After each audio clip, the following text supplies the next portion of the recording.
Donald Trump probablemente pensó que nunca más tendría que ver a la jueza federal Tanya Chutkan. Pero bueno, el universo no funciona así. Ahora el primer caso contra esta administración relacionado con el tema de los archivos de Epstein ha sido asignado nada menos que a Chutkan. Así es, señores, hablamos de la misma jueza que fue la que presidió su juicio criminal por interferencia electoral en Washington, D.C. Recordemos, es la jueza a la que Trump llamó marxista, izquierdista, y contra quien lanzó a su ejército MAGA, provocando que ella pues necesitara protección 24/7 por amenazas violentas. Ahora mismo, esa es la jueza quien manejará la primera demanda para obtener los archivos de Epstein. Este caso, amigos, no es solo sobre los crímenes de Epstein, sino que es sobre el encubrimiento por parte de esta administración. Sabemos muy bien que el nombre de Trump aparece una y otra vez en esos documentos. Sabemos muy bien que el FBI, bajo instrucciones de Pam Bondi y de Kash Patel, pasó días enteros revisando y tachando su nombre con marcador negro. En el mes de marzo, Pam Bondi le advirtió a Trump que su nombre estaba en los archivos. Desde entonces, la Casa Blanca ha intentado todo para desviarnos de esta atención. No olvidemos que también la administración de Trump le ha dado una inmunidad a Ghislaine Maxwell, cómplice de Epstein condenada por tráfico sexual, a cambio de proteger su pellejo político. Como premio por esta colaboración, Maxwell fue trasladada de una prisión de mínima seguridad a una baja seguridad, estilo resort, en Texas. Y ahora el equipo de Donald Trump, junto con Todd Blanche, que es su abogado, ex abogado criminal, y figuras como J.D. Vance, están evaluando cómo utilizar esas 12 horas de testimonio de Maxwell para controlar la narrativa, en vez de simplemente publicar los archivos. Esto es lo que pasa cuando ven un crimen como un problema de comunicación, y no como lo que realmente es: corrupción pura y dura. Both very good. Mr. President. The two Kevins, very good. Mr. President, is Vice President Vance hosting a gathering this evening to talk about how to respond to the Epstein situation? Is he working on what? Is he hosting some kind of gathering of top advisors this evening to talk about how to respond to the Epstein situation? I don't know. I could ask you that question. I don't know of it, but I think here's the man right here. I saw it reported today, and it's completely fake news. We're not meeting to talk about the Epstein situation, and I think the reporter who reported it needs to get better sources. Look, the whole thing is a hoax. It's put out by the Democrats because we've had the most successful 6 months in the history of our country. And that's just a way of trying to divert attention to something that's total bullshit. Okay? Yeah, please. A new Gallup. At the White House about the Epstein files and how you're communicating the Epstein story? So I've seen so many different fake reports about this. So let me set the record straight. There was no meeting at my house last night. There just wasn't. Was there a meeting at the White House? We did meet at the White House yesterday, but not at the time that they said that we were going to meet, and not about the subject that they said that we were going to meet about. We have a great FBI director and a great Department of Justice lead, Attorney General Pam Bondi, and we met to talk about how to ensure we have justice for the American people. We actually didn't talk about the Epstein issue at all. That was never meant to be the subject of the meeting. And it's one of those things where I guess somebody leaked a calendar entry maybe, and then people assumed that it must have been about Epstein, even though it had nothing to do with Epstein. On the Epstein issue, what the president has said very clearly, because we've had other meetings about that, is that he wants us to be fully transparent and he wants the credible information out there. So we're working to compile the thousands and thousands of documents that are out there for full transparency. But I have to say, Maria, I laugh at the Democrats who are now all of a sudden so interested in the Epstein files. For 4 years, Joe Biden and the Democrats did absolutely nothing about this story. We know that Jeffrey Epstein had a lot of connections. Pues bueno, amigos, en lo legal, Democracy Forward ha presentado una demanda bajo la Ley de Libertad de Información, con la finalidad de obligar al Departamento de Justicia y al FBI a entregar todo documento que tenga los nombres de Ghislaine Maxwell, Donald Trump y Jeffrey Epstein, a entregar la lista de clientes y registros de vuelos, y cualquier comunicación interna notas, documentos revisados por el FBI y por Pam Bondi para preparar a Trump. El gobierno ignoró la solicitud, así que el caso fue llevado a los tribunales el 8 de agosto. Apenas 48 horas luego de eso, de la famosa reunión en la Casa Blanca, que según J.D. Vance no ocurrió, pero luego admitió que sí.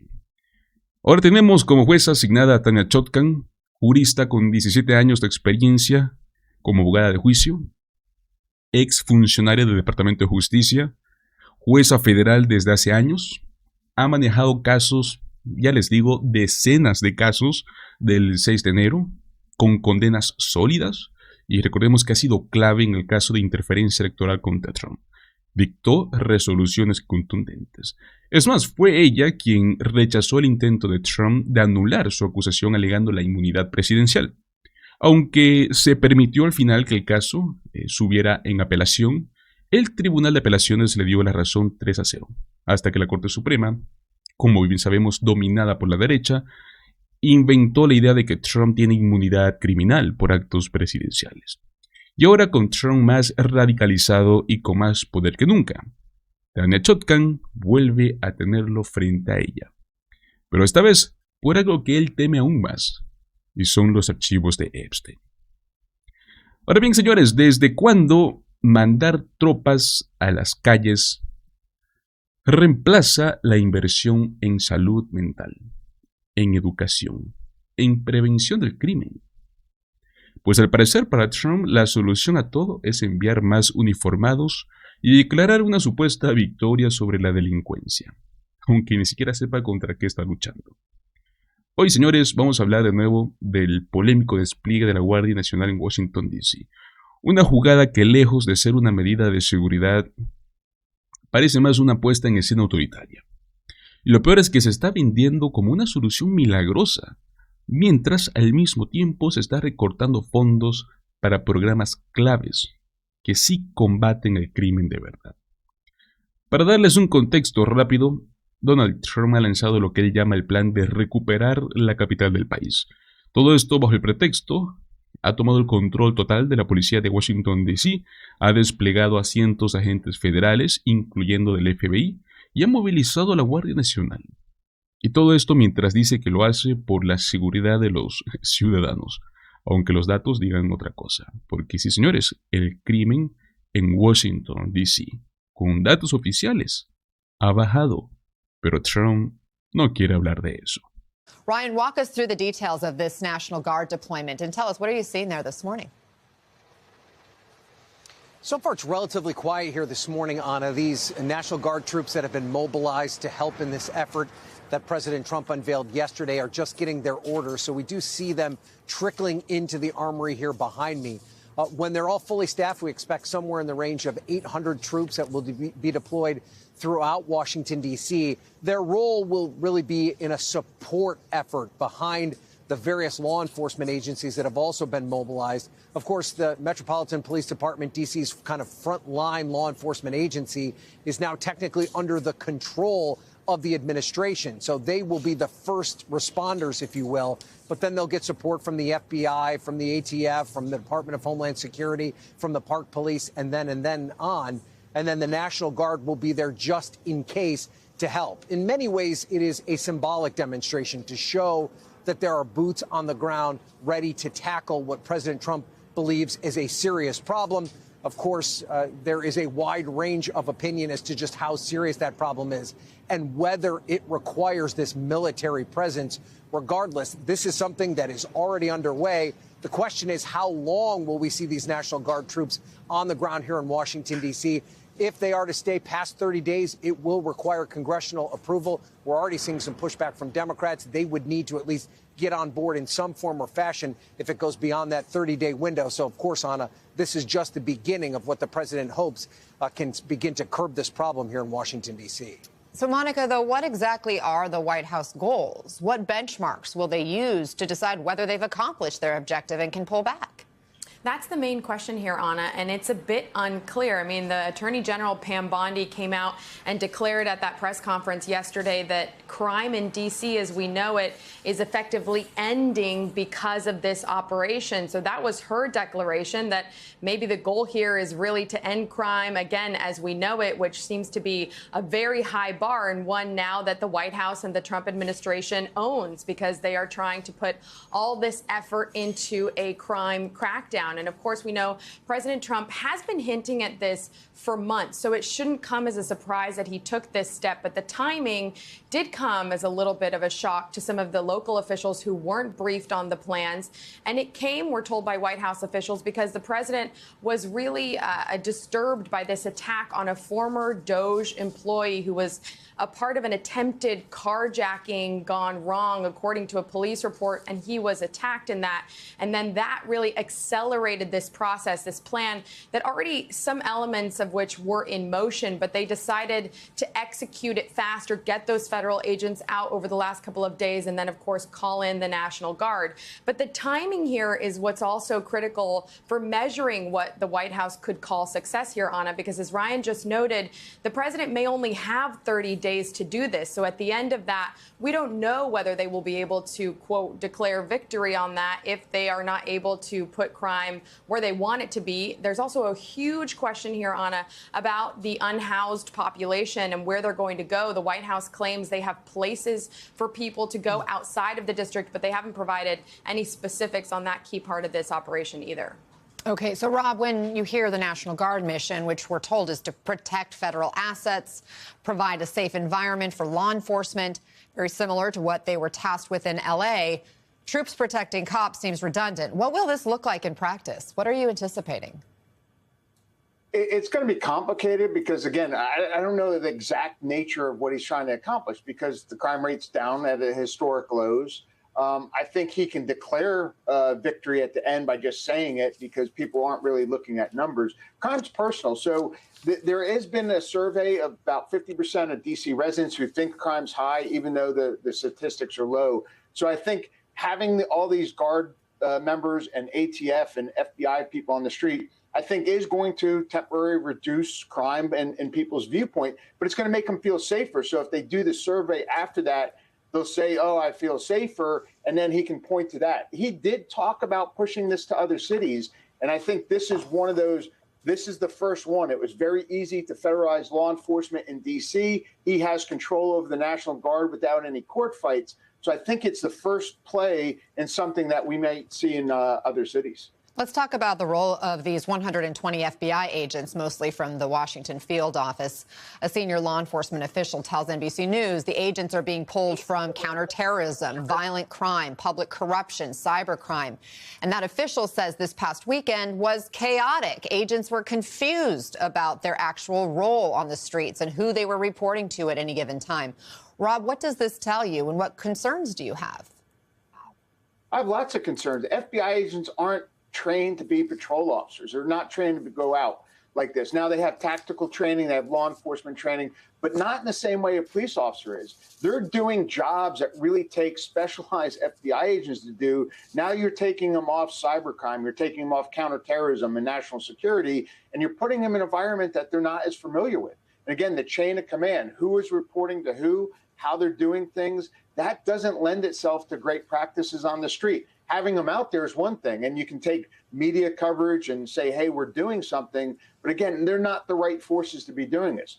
MPD is down officers. They are down like 500-600 officers, but they still have 3,500. They still have the numbers out there to do it. I think this, again, this is a ploy so far in making it seem safer when in actuality it's not getting there. Ryan, the D.C. mayor here is in a bit of a bind. She opposes this move by President Trump, but legally can't stop it, while also admitting that they need more resources to fight crime. Here's what she said yesterday. Limited home rule gives the federal government the ability to intrude on our autonomy in many ways. I'm going to work every day to make sure it's not a complete disaster. So we're going to work every day to get this emergency put to an end, I'll call it the so-called emergency, and continue to do our work. Ryan, I'm curious, what are you hearing from D.C. residents? Well, and I think Rob made a great point just a few minutes ago in that statistics are one thing, but that doesn't necessarily mean just because you tell someone that lives here that everything is fine, that it's safe and you don't have anything to worry about. There are real concerns about crime in Washington, D.C., but on the same token, many of these residents don't feel that it's a problem that can be solved in 30 days. Listen to what one resident told us. It's like a Band-Aid to like a gunshot wound, if that makes sense. Like, it's not like providing an actual like solution to what the problem is, which is, you know, is high cost of living, not enough mental health resources. So it's like you remove people, but what problems does that fix? It doesn't really do anything for the health of the city.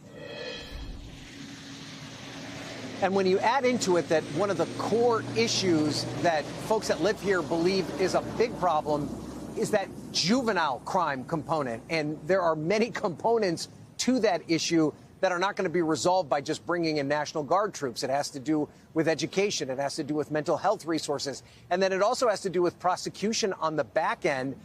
The residents I talked to this morning said that there needs to be changes made to the D.C. City Council and the way that they have instituted some of these laws as it relates to juvenile crime, but there also has to be investment in community-wide resources to solve this problem over the long term. Yes, maybe over 30 days, there might be a kind of a sigh of relief that there aren't as many crimes happening in that short window. But as soon as the troops roll out, those problems will roll back in. This needs to be a much broader conversation that right now it doesn't appear that the Trump administration is specifically addressing. Yeah, in fact, I want to provide more context about that because for all this rhetoric about cleaning up crime, what President Trump didn't mention yesterday was he cut nearly $1 billion in DOJ grants for violence prevention and police training, including $150 million focused on combating gun violence in cities like Washington, D.C. Now, a judge blocked the administration from revoking $11 billion. That includes funding for addiction and mental health care, but they tried to do that as well. NBC's Garrett Haake spoke with the head of the D.C. Police Union yesterday. Here's part of that conversation. Can you fundamentally fix the crime problem in D.C. in a month? No, I don't think so. I think you certainly can make an impact on the crime that would normally occur. In our opinion, the most important thing to do to start fixing the system is to make sure we have enough cops and that we have enough cops to respond to the demand, respond to the 911 calls. And when those calls come in, we're sending the right number of officers to get out there to secure that scene. Rob, crime is not a problem you can completely eradicate. So what happens when this show of force leaves? Again, they've talked about it, that they don't have the resources to answer 911 calls with the appropriate people and the right training. So it is going to go back up. Again, it's one of those things, though, that you're in a catch-22, that if you say, oh, the crime rate's fine where it is, they're going to come back and say, well, you're saying crime's okay. You're not saying that. You're understanding that the dynamics are there, but they do need to get more resources. And if you ask any of the police, they can always use more resources to better, fit the city that's happening. So it's one of those things like it's a catch-22 that you can bring in forces that are going to temporarily reduce it and say, look what we did. But in reality, as everyone talked about, it's not the long-term solution. Long-term solution is getting more police resources to address the crime that they're having. Lo que acabamos de ver es exactamente la razón por la cual este operativo no solo es inútil, sino que es algo potencialmente peligroso. Rob, ex agente del FBI, ha dejado claro que estos agentes no están entrenados para patrullar calles como lo haría pues un oficial local, como un policía local. Los están sacando de áreas críticas, como lo es la lucha contra el terrorismo, los crímenes cibernéticos, la corrupción, para colocarlos aquí, a patrullar calles. ¿A qué? ¿A hacer exactamente qué? Esto no es una estrategia, esto es pura propaganda.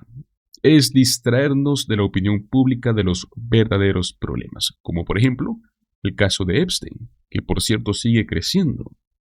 Aparentar que se está haciendo algo. Pero ese hacer algo solo por aparentar, cuando ese algo pone en riesgo la seguridad nacional, es algo totalmente irresponsable. Además, como se menciona, ni siquiera está claro quién está al mando, porque los agentes estaban confundidos sobre a quién tenían que reportarse. Ya vemos que no es una operación coordinada, es un desorden autoritario. Ahora bien, ¿por qué esto es tan grave? Porque, primero, como lo dijo el propio analista, están utilizando recursos federales que tienen funciones mucho más específicas y urgentes, como lo dije, combatir el crimen organizado, la violencia armada, el terrorismo, solo para hacer presencia simbólica en las calles. Y aquí tenemos un desperdicio de recursos públicos. Y ojo, que lo más irónico de todo eso es que Donald Trump está vendiendo esta medida como la lucha contra la criminalidad, pero su administración ha recortado casi $1.000 millones en subvenciones del Departamento de Justicia y estaban destinados a programas de prevención de violencia y de entrenamiento policial. O sea, es decir, te quita las herramientas reales y luego te ofrece una falsa solución armada. Incluso el sindicato de la policía de DC lo dijo claro, no se puede resolver el problema del crimen en 30 días. O sea, esto no es un reality show, señores, donde de repente en un mes cambias una ciudad. La violencia no se combate con militares, se combate con políticas públicas, con educación, salud mental, acceso a empleo, servicios sociales. Y encima los más afectados por este tipo de operativos suelen ser la población más vulnerable. Hablamos de personas sin hogar, jóvenes de barrios marginados, comunidades de color, latinos. O sea, Trump no está resolviendo nada, solo está alimentando la narrativa de mano dura, la que tanto le gusta a su base radical MAGA, sin importarle el daño colateral. Ahora, seguramente habrá quienes me digan o me opinen o me comenten, pero al menos va a reducir el crimen por un mes. ¿Y luego qué? ¿Qué pasa cuando se vayan los soldados? ¿Volvemos a lo mismo? ¿O peor? Incluso los propios residentes de DC lo han dicho. Esto es como ponerle una curita a una herida de bala. No ataca de raíz el problema. Y cuando una medida solo busca aparentar algo y no transformar, lo único que consigue es alimentar ese cinismo, esa desconfianza. O sea, esto no es una cruzada por la seguridad, es una operación mediática. Donald Trump está jugando con la percepción del miedo, solo para poder imponer una agenda de control, de fuerza. Está militarizando la capital como si fuese su patio privado, mientras deja de lado las verdaderas soluciones, las que sí funcionan. Lo más preocupante es que esto solo podría ser el comienzo, señores. Ya hasta se está hablando de extender esta táctica a otras ciudades. O sea que si hoy por hoy no se levanta la voz, mañana podríamos estar viendo las mismas tropas en cada esquina del país. Y todo esto bajo una falsa promesa del supuesto orden. Pero bueno, ¿qué opinan ustedes, amigos? ¿Creen que este despliegue es algo necesario? ¿O será una distracción muy peligrosa? ¿Ustedes sentirían más seguridad o más miedo al ver a militares afuera de sus casas, en sus calles? Los leo en los comentarios. Muchísimas gracias por acompañarme hasta el final de este video. Recuerda, como siempre, dale like, comparte el contenido y suscríbete al canal. Nos vemos en el próximo video.